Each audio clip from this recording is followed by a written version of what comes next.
Hello everyone, अस्सलाम वालेकुम। Welcome to code with Muzammil YouTube channel. और आज हम अपनी जावास्क्रिप्ट सीरीज़ को स्टार्ट करने वाले हैं। और जावास्क्रिप्ट की सीरीज़ को स्टार्ट करने से पहले हमें ये देखना होगा कि जावास्क्रिप्ट है क्या और प्रोग्रामिंग लैंग्वेज बेसिकली होती क्या है। तो आइए चलते हैं, देखते हैं कि जावास्क्रिप्ट है क्या। सो फ्रेंड, जावास्क्रिप्ट को स्टार्ट करने से पहले हमें ये जानना ज़रूरी है कि कंप्यूटर बेसिकली होता क्या है, कंप्यूटर क्यों हम यूज़ करते हैं। सो कंप्यूटर जो है वो चार तरह के, अगर मैं वर्ड्स में उसको समराइज़ करना चाहूँ तो कंप्यूटर का यूजेज जो है उन चार वर्ड्स के अंदर पूरा समराइज हो जाता है, जिनमें से नंबर वन है रिलायबिलिटी। यानी कि कंप्यूटर जो है एक रिलायबल मशीन है। अगर हम उसको जितनी दफ़ा एक चीज़ को परफॉर्म करने के लिए यूज़ करें, हमें उतनी दफ़ा वो एक्यूरेट रिजल्ट वही चीज़ का ला के देगा।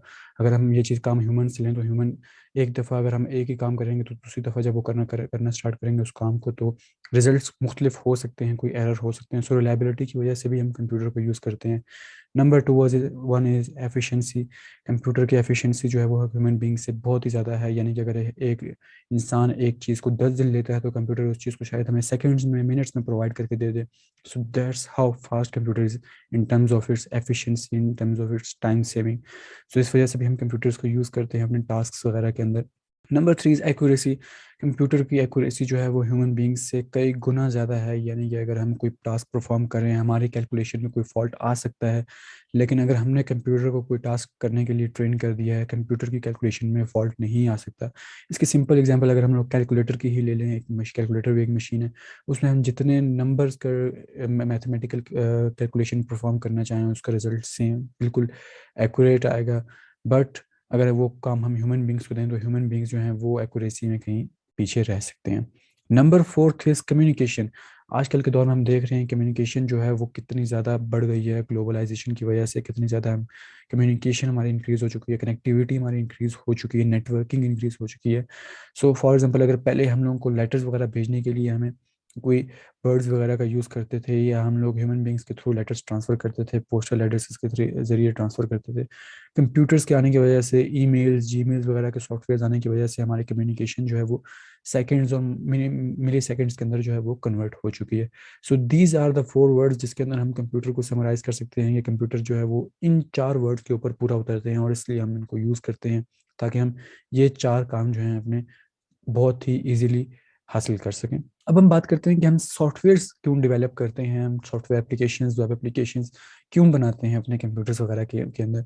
So number one reason is कि सॉफ्टवेयर कोई भी अगर हमारे पास रियल वर्ल्ड एग्जांपल है जिसको हम चाहते हैं सॉल्व करना कंप्यूटर के ज़रिए किसी प्रोग्राम के थ्रू, तो वो हम बेसिकली सॉफ्टवेयर एप्लीकेशन, उसका सोल्यूशन जो होता है वो हम निकालते हैं। फॉर एग्जांपल कनेक्टिविटी का इशू था तो फेसबुक आ गया। लेटर्स भेजने का इशू था तो ईमेल आ गया, जीमेल आ गया हमारे पास। टैक्सी वगैरह का इशू था, रेट्स का इशू था, लोकेशंस का इशू था एंड ऑल दैट, उसके लिए हमारे पास क्रीम एंड उबर आ गए। सो दैट्स हाउ इट वर्क्स कि जब भी आपके पास कोई रियल वर्ल्ड प्रॉब्लम है, उसको आपने अगर सॉल्व करना है तो आपको डिजिटल जाना पड़ेगा, और डिजिटल के लिए हमारे पास सॉफ्टवेयर एप्लीकेशन हम बनाते हैं एज अ सोल्यूशन उन प्रॉब्लम्स का। सो ये क्या होते हैं, ये किसी भी रियल वर्ल्ड प्रॉब्लम को जो है वो एक कंप्यूटर के थ्रू, सॉफ्टवेयर एप्लीकेशन के through efficient, reliably and accurately जो है वो सॉल्व करके दे देते हैं। फॉर एग्जांपल गूगल मैप्स की अगर हम बात करें तो गूगल मैप्स जो है वो आप देखें कितना एक्यूरेटली हमें लोकेशन बताता है किसी भी चीज़ की हो। हम ह्यूमन बीइंग से जाके पूछें तो हमारे पास हमें उसमें एक शक सा रहता है कि क्या ये चीज़ रिलायबल है या नहीं है। बट अगर हम कंप्यूटर में जाकर गूगल ऐप वगैरह के एप्लीकेशन में जाकर उस लोकेशन को देखें तो हमारा उस चीज़ के ऊपर कॉन्फिडेंस जो है वो ज़्यादा होता है as compare to human being. So that's the reason, main reason हम सॉफ्टवेयर एप्लीकेशन जो है डेवलप करते हैं। हमारे आजकल आप देख रहे हैं दुनिया में, आप खुद अपने डेली लाइफ के अंदर थाउजेंड्स ऑफ एप्लीकेशन जो होंगे यूज़ करते होंगे मुख्तलिफ तरह की प्रॉब्लम्स को सॉल्व करने के लिए। सो अब जब सॉफ्टवेयर एप्लीकेशन जब हम क्रिएट करते हैं, बनाते हैं, तो वो क्या करती हैं, उनके बनाने की प्रोसेस के अंदर हम कंप्यूटर से बात कर रहे होते हैं। अब कंप्यूटर से बात करने का तरीका क्या होगा, हम किसी भी ह्यूमन बीइंग से बात करते हैं तो उसका कुछ तरीका होता है, कोई लैंग्वेज होती है जिसके अंदर हम उससे बात करते हैं। Without a language we can't communicate. So for example अगर आप चाइनीज़ ह्यूमन बीइंग से बात करेंगे तो आपको चाइनीज़ आनी चाहिए। आप किसी वेस्ट के किसी पर्सन से बात करेंगे तो आपको इंग्लिश आनी चाहिए अच्छी। सो ये एक मीडियम है लैंग्वेज जो कि हम यूज़ करते हैं बात करने के लिए आपस में। बट कंप्यूटर्स को भी एक लैंग्वेज चाहिए, एक मीडियम चाहिए कि हम कंप्यूटर से बात कर सकें और कंप्यूटर्स की बात को समझ सकें। अब कंप्यूटर्स के लिए जो हमें लैंग्वेज वगैरह चाहिए होती है वो प्लेन इंग्लिश हम उसको नहीं कह सकते कि हमें चाहिए, क्योंकि अगर हम प्लेन इंग्लिश टाइप करेंगे, एंटर करेंगे अपने प्रोग्राम्स वगैरह के अंदर, तो कंप्यूटर उसको नहीं समझ सकेगा। क्यों नहीं समझ सकेगा? क्योंकि कंप्यूटर को जो लैंग्वेज समझ आती है वो होती है बाइनरी डिजिट्स की फॉर्म में। अब बाइनरी डिजिट्स की फॉर्म किस तरह से होती है, वो 0 एंड 1 की जो फॉर्म होते हैं, डिजिट्स होते हैं, वो बाइनरी डिजिट्स कहलाते हैं। अब अगर आप कंप्यूटर को 0 1 के डिजिट्स की फॉर्म में लैंग्वेज समझाएंगे तो वो इजीली समझ जाएंगे, बट 0 1 की फॉर्म की डिजिट लैंग्वेज जो है वो हमें समझ नहीं आती। सो ये जो एक गैप आ रहा है, ये अब इसको कैसे सॉल्व किया जाए? इस गैप को सॉल्व करने के लिए कि दोनों को एक ही चीज समझ जाए, एक प्रॉपर मीडियम प्रोवाइड किया जाए, हमारे पास आते हैं प्रोग्रामिंग लैंग्वेजेस। अब प्रोग्रामिंग लैंग्वेजेस क्या करती हैं, वो आपके पास as a barrier, as a bridge काम करती हैं बिटवीन कंप्यूटर एंड यू। आप प्रोग्रामिंग लैंग्वेज में अपना कोड लिखते हैं, आप प्रोग्राम करते हैं, और वो प्रोग्राम जो है वो कंप्यूटर जो है उसके अंदर कंपाइल होता है, वो उसको कन्वर्ट करता है 0 एंड 1 की फॉर्म में, बाइनरी डिजिट्स की फॉर्म में रीड करता है, और आपको आउटपुट जो है वो आपकी ही लैंग्वेज में प्रोवाइड करता है, जो कि आप इजीली समझ सकते हैं। अब प्रोग्रामिंग लैंग्वेज होती क्या है? अब प्रोग्रामिंग लैंग्वेज की जो नीड आई हमारे पास, वो सबसे पहले पहले हमें ये समझना जरूरी है कि ये क्या है। अब देखिए, ये जो है एक सिंपल फॉर्मल लैंग्वेज है, जैसे इंग्लिश होती है, Hindi, Urdu, Chinese and all that, जितनी भी लैंग्वेजेस हैं, वैसे ही एक लैंग्वेज है जो कि हम मशीन से बात करने के लिए यूज करते हैं, सेट ऑफ इंस्ट्रक्शंस पास करते हैं। अब इसके अंदर क्या होता है, ये ट्रांसलेटर एक ब्रिज के तौर पर काम करती है ह्यूमंस एंड कंप्यूटर्स के दरमियान। अब जैसे अगर आप चाइनीज सीख जाएंगे तो आपके बीच में और चाइनीज पीपल की जो, अगर आप किसी चाइनीज पर्सन से बात इंटरेक्ट करने लगे तो उसके बीच में वो चाइनीज लैंग्वेज जो है एज अ ब्रिज काम करेगी या ट्रांसलेटर काम करेगी। अब हम समझते हैं कि कितनी टाइप्स होती है प्रोग्रामिंग लैंग्वेज की, यानी कि अब प्रोग्रामिंग लैंग्वेज तो हमने ये कह दिया कि ये एक लैंग्वेज है। फॉर एग्जांपल जैसे मैं कहता हूँ कि मुझे एक लैंग्वेज आनी चाहिए वेस्ट में जाकर बात करने के लिए। अब अगर मैं कहूँ कि मुझे लैंग्वेज आनी चाहिए, मुझे कौन सी टाइप की लैंग्वेज आनी चाहिए?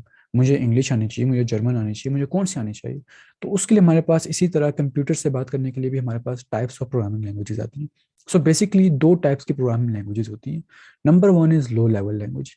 अब लो लेवल लैंग्वेज क्या होती है, जो कि मशीन्स जो होती हैं या कंप्यूटर्स जो होते हैं वो इजीली इसको समझ जाते हैं। अब इजीली समझने का मतलब क्या है कि आप, मशीन्स को इजीली अंडरस्टैंडेबल होती है, वो 0 एंड 1 की फॉर्म में इजीली आ जाती है मशीन्स के पास, लेकिन ह्यूमंस उसको समझ नहीं पाते। ह्यूमन बीइंग के लिए वो लैंग्वेज समझना मुश्किल से नामुमकिन है।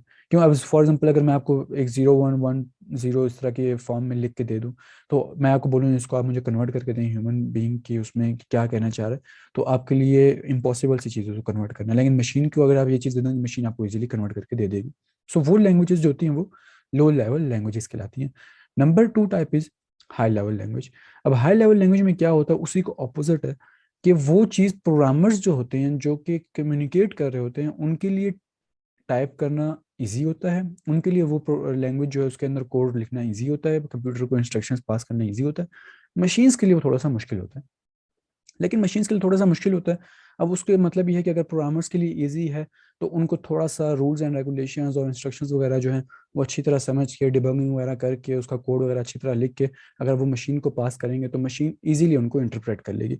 अब आपने देखा होगा कि अक्सर बाज़ औक़ात हम लोगों को डिबगिंग करनी होती है अपनी प्रोग्रामिंग लैंग्वेजेस वगैरह के अंदर, आपके पास एरर्स आ रहे होते हैं जो आपको सॉल्व करने होते हैं। क्यों सॉल्व करने होते हैं?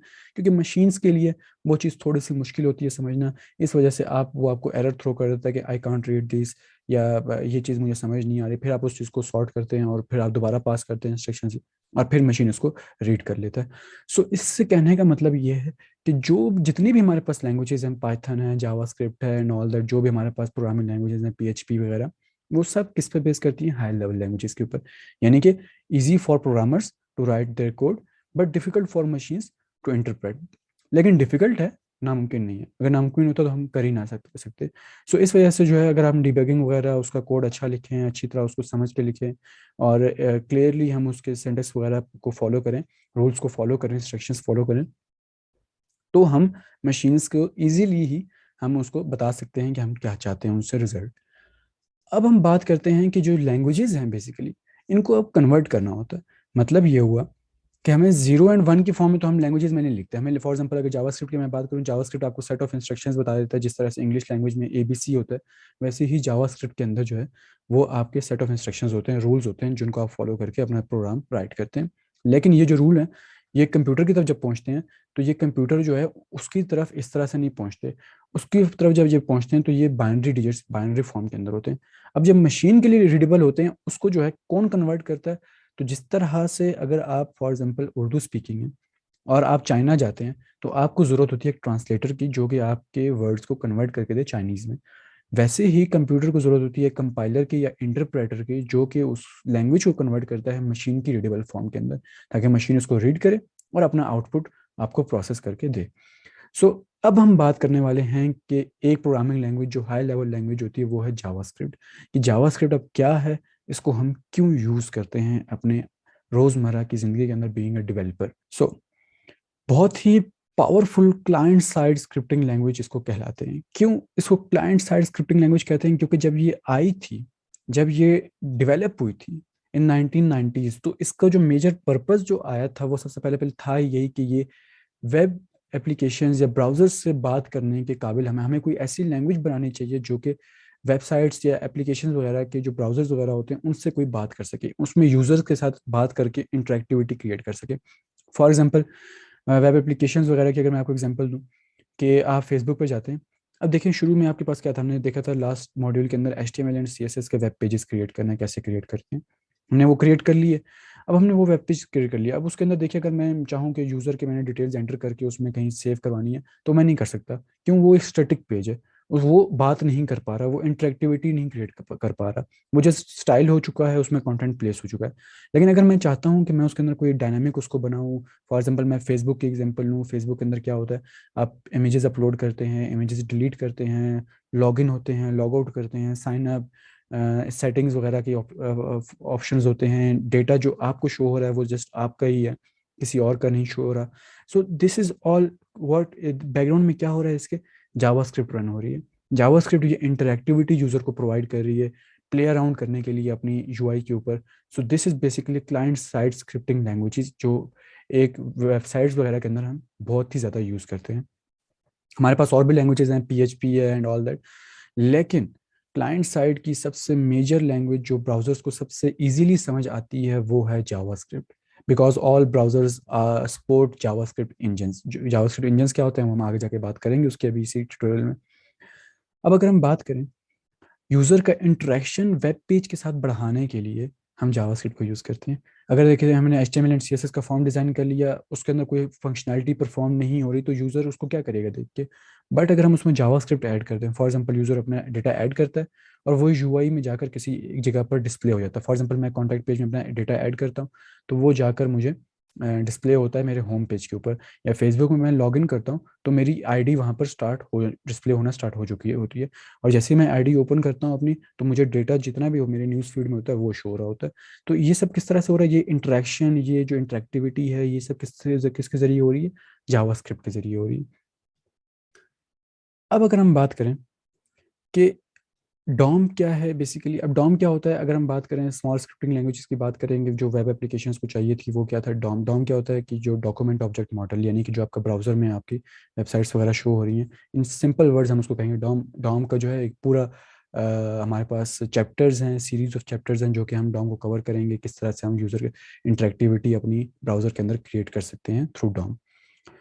सो अब हम बात करते हैं कि डिफरेंस क्या है basically HTML CSS and JavaScript के अंदर। तो हमने देखा था HTML जो है वो क्रिएट द स्ट्रक्चर यूज होती है आपका कंटेंट क्रिएट करने के लिए। आप कंटेंट कौन सा प्लेस करना चाहते हैं, किस टाइप का कंटेंट प्लेस करना चाहते हैं, headings, paragraphs, bold, italics.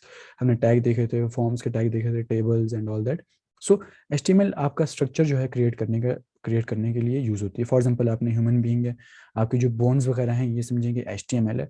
CSS क्या होती है?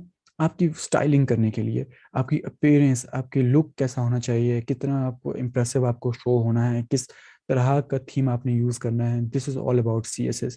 कि आपकी वेबसाइट की स्टाइलिंग कैसे होनी चाहिए, उसके अपीयरेंस कैसे होनी चाहिए, जस्ट लाइक हमारी जो स्किन है, हमारा जो body colour and all that, this is what CSS is. अब हम बात करते हैं कि जावास्क्रिप्ट क्या होती है। जावास्क्रिप्ट क्या है? इंटरेक्टिविटी क्रिएट करने के लिए। फॉर एग्जांपल अगर मैं आपको सिंपल टर्म्स में बताऊं, ह्यूमन बीइंग्स की मूवमेंट जो है, काम कर रहे हैं हम डेली लाइफ में, यहाँ से वहाँ जा रहे हैं, कोई टास्क परफॉर्म कर रहे हैं, ये सब किसके थ्रू हो रहा है? ये हम कह लेंगे जावास्क्रिप्ट के थ्रू हो रहा है। क्योंकि ये, अब इसी को ही आप ले लें वेबसाइट्स के अंदर, वेब एप्लीकेशंस के अंदर जो आप कॉम्प्लेक्स टास्क परफॉर्म कर रहे हैं, delete, update, add, let's say कोई डेटा मंगवा रहे हैं, फेच कर रहे हैं, डेटा भेज रहे हैं, फॉर्म्स वगैरह अपने लॉगिन कर रहे हैं, साइन अप कर रहे हैं, ये सब किस तरह से हो रहा है? ये सब पीछे से जावास्क्रिप्ट इसकी सारी जितनी भी वर्किंग है वो संभाल रहा है। सो दिस इज बेसिकली जो फंक्शंस और फीचर्स वगैरह को, फंक्शनैलिटी को इन्हेंस करने के लिए, इंटरेक्टिविटी क्रिएट करने के लिए हम जावास्क्रिप्ट को यूज़ करते हैं। अब किस तरह से बनता है पूरी जो वेब एप्लीकेशन, हमारे जितने भी सॉफ्टवेयर्स होते हैं, ज़्यादातर सॉफ्टवेयर जो हैं, 70 to 80% जो सॉफ्टवेयर हैं वो HTML CSS और जावास्क्रिप्ट पर बेस्ड होते हैं। अब जावास्क्रिप्ट की जगह पे PHP भी आ सकती है, कोई और लैंग्वेज भी आ सकती है, लेकिन मार्केट शेयर सबसे ज़्यादा जावास्क्रिप्ट का है। क्यों? क्योंकि सारे मेजर ब्राउजर्स उसको सपोर्ट करते हैं, इसके लाइब्रेरीज, इसके फ्रेमवर्क्स इतने ज़्यादा हैं कि कोई और इसके कंपैरेटिवली आ ही नहीं सकता। सो किस तरह से बनता है?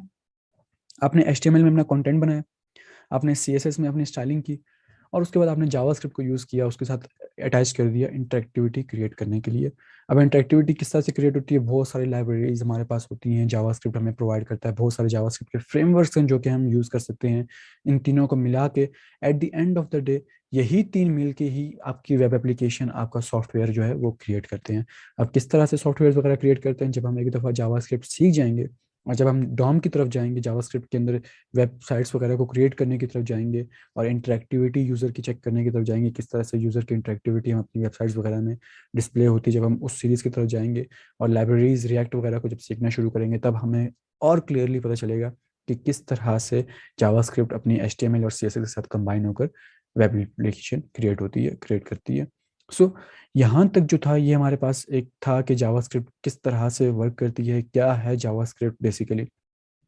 इसकी एक बहुत ही डिटेल्ड हिस्ट्री है, 1990 से स्टार्ट हुई, वो आप जाकर गूगल में पढ़ सकते हैं कि क्या इसकी हिस्ट्री थी, पहले इसका नाम क्या था, फिर इसको किस तरह से यूज़ किया गया, फिर बहुत सारी इसकी डिटेल्ड हिस्ट्री है। इसको जावा के साथ क्यों लॉन्च किया गया? एक बात याद रखिएगा, जावास्क्रिप्ट और Java, these both are different things. इनको आप ख्याल कीजिएगा, इसको एक साथ मत कर दीजिएगा, कंबाइन मत कर दीजिएगा। JavaScript is separate thing, Java is separate thing. So हम जावास्क्रिप्ट की यहाँ पर बात कर रहे हैं। अब जावास्क्रिप्ट, फिर लाइव स्क्रिप्ट बना, फिर उसके बाद एक्मा स्क्रिप्ट इसके अंदर आई, जो कि अभी तक चल रही है, और एक्मा स्क्रिप्ट ही है बेसिक जावास्क्रिप्ट। जावास्क्रिप्ट का जो दूसरा नाम है वो हम कह सकते हैं कि एक्मा स्क्रिप्ट है, ES स्क्रिप्ट जिसको हम कहते हैं, जो कि हमें प्रोवाइड करता है नए नए फीचर्स, लॉन्च करता है जावास्क्रिप्ट के अंदर, और हम उनको फिर यूज़ करते हैं टू डेवलप आवर सॉफ्टवेयर्स। अब जावास्क्रिप्ट इंजन्स क्या हैं? जावास्क्रिप्ट इंजन बेसिकली वो होते हैं, एक सिंपल, हम इसको सिंपल टर्म्स में अगर बोलें, computer program to execute JavaScript code. यानी कि अगर आप CSS C++ किसी उसमें एडिटर में लिखते हैं, तो आपने एडिटर जो यूज़ आप करते हैं उसके अंदर आप C++ का कोड लिखते हैं। फॉर एग्जांपल, मैंने VS कोड HTML के लिए यूज़ किया, उसमें मैंने HTML लिख दी, बट वो उसको कंपाइल नहीं करता। कंपाइल वगैरह करने के लिए, आपके जावास्क्रिप्ट कोड के आउटपुट को शो करने के लिए, उसको एग्जीक्यूट रन करने के लिए, उसको उसको बताने के लिए कि इसमें क्या एरर्स हैं, क्या आउटपुट है, वो हम जावास्क्रिप्ट इंजन यूज़ करते हैं उसको शो करवाने के लिए। अब जावास्क्रिप्ट इंजन्स क्या हैं? सिंपल, आपकी एक ह्यूमन लैंग्वेज, फॉर एग्जांपल जो मैंने जावास्क्रिप्ट के मेरे सिंटैक्स वगैरह होते हैं वो मैंने प्लेस करके, वेरिएबल्स वगैरह क्रिएट करके, जो भी ये हम सब देखेंगे किस तरह से जावास्क्रिप्ट के लैंग्वेज जो है वो क्या क्या हमें फीचर्स प्रोवाइड करती है, क्या क्या उसका सिंटैक्स है, वो हम सब देखेंगे। और उसको क्या करती है, मशीन के अंडरस्टैंडेबल फॉर्म में कन्वर्ट कर देती है। मशीन अंडरस्टैंडेबल फॉर्म में क्या मतलब? बाइनरी फॉर्म में कन्वर्ट कर देती है। कौन कन्वर्ट करता है? JavaScript engines. अब जावास्क्रिप्ट, ये कुछ जावास्क्रिप्ट इंजन्स हैं, अब देखिए इसमें सब ब्राउजर हैं। सो इसका मतलब कि हम ये कह सकते हैं कि जो majority of the JavaScript engines जो हैं वो ब्राउजर्स जिन्होंने बनाए हुए हैं, जिन कंपनीज ने, वो ओन करते हैं। क्यों? क्योंकि जावास्क्रिप्ट जो है वो वेब एप्लीकेशन की लैंग्वेज है, वेब डेवलपमेंट्स की लैंग्वेज है, वेब डेवलपर्स उसको यूज़ करते हैं क्लाइंट एंड सर्वर साइट्स के लिए। सो इसीलिए उनका यूजेज जो है वो यहाँ पर ब्राउजर्स के अंदर ही होता है। सो अगर आप जावास्क्रिप्ट अपने लिखेंगे, तो उसका जो आपको आउटपुट मिलेगा वो आप यूज़ करेंगे, ब्राउज़र यूज़ करेंगे उसका आउटपुट देखने के लिए। हमारे पास Node.js भी आता है, जिसने ये हमारे पास डिपेंडेंस ख़त्म कर दीजिए कि जस्ट आप जावास्क्रिप्ट का कोड, उसका आउटपुट ब्राउज़र में ही देख सकते हैं, नहीं आप उसका आउटपुट टर्मिनल में भी देख सकते हैं, CLI के अंदर भी देख सकते हैं। There is no need of browser. But Node.js जो है वो सर्वर साइड की एक है लैंग्वेज, बैकएंड की लैंग्वेज है। बैकएंड क्या होता है? बैकएंड एक अलग ही दुनिया है, जिसको हम, जब हमारे पास बैकएंड के ट्यूटोरियल स्टार्ट होंगे तो हम उसको देखना स्टार्ट करेंगे। बट क्लाइंट साइड के लिए हम ब्राउज़र के अंदर ये चीज़ देखते हैं, जावास्क्रिप्ट को देखते हैं कि जावास्क्रिप्ट किस तरह से रन होती है, क्या उसकी मेजर फंक्शनैलिटीज़, वहाँ पर हम आउटपुट वगैरह देख सकते हैं हर चीज़ का।